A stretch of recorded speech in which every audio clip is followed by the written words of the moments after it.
Forget the rules. There are so many dating books, self-help recipes, and life coaches telling us how to date and hook the love of our lives. But let me ask you one question: if you need to play a dating game in order to get that special person, is the relationship based on who plays the game better or real love? I've dated a lot. I played a lot of games. I knew not to call first and not to sound desperate. I stayed busy and had other priorities. If he was just not that into me, I didn't care. There was always another man with whom to play the game. Fast forward.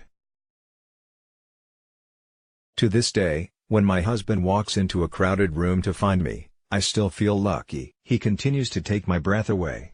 This is the love I have always dreamed about, but I never believed it could happen in real life, not to me. I have friends tell me this kind of love is so rare. I have family who are nauseated by the public displays of affection, and I have strangers coming up to ask if we are newlyweds. Here's the thing: I did not play a game when I met my husband. In fact, I did everything wrong according to those dating books. I told him what would hurt me. I showed him all the skeletons in my closet. I told him how many people I'd slept with and their names. I know. What was I thinking? I gave him a roadmap to how I worked and what I needed to feel secure and loved. I showed him my vulnerable places and explained if he said X this could trigger Y. Turns out, when my heart felt that this was who she wanted, she did not want to catch this love by playing games. Why would I want the typical relationship I had had for years, which never worked out, when I could have one great love?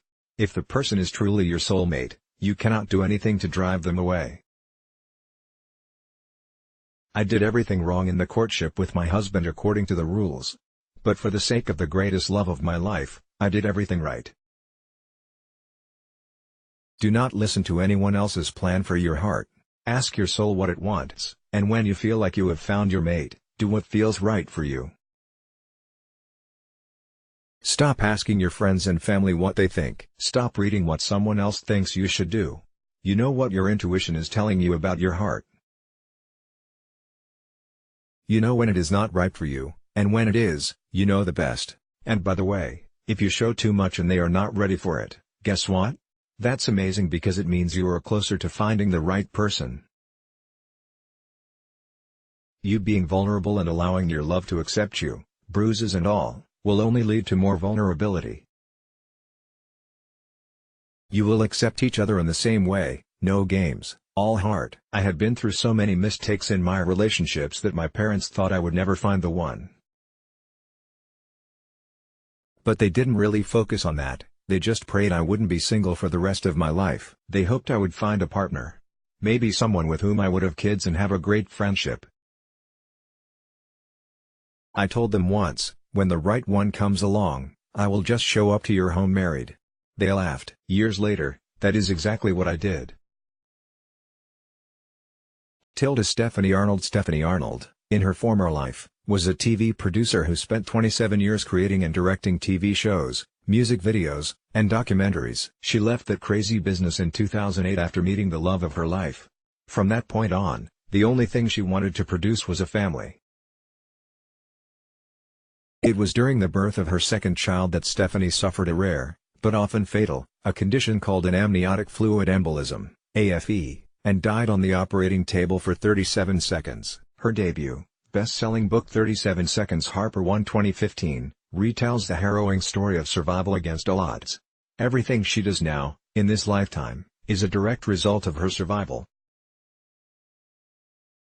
Stephanie currently serves on the board of directors for the AF Foundation, speaks to organizations like the American Society of Anesthesiologists, Department of Defense, medical schools and hospitals, SOAP, obstetric, anesthesia, and perinatology, on how to best advocate for yourself. She has created a website, where she blogs and offers validation to people who are feeling things they cannot see.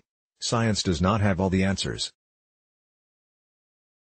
Stephanie seeks to instill her message wherever she can. If you sense something, say something. Stephanie lives in Chicago with her husband Jonathan and is the loving mother of Adenia, Jacob, and stepdaughter Valentina. You can connect with her on Instagram. Let's block ads. Why?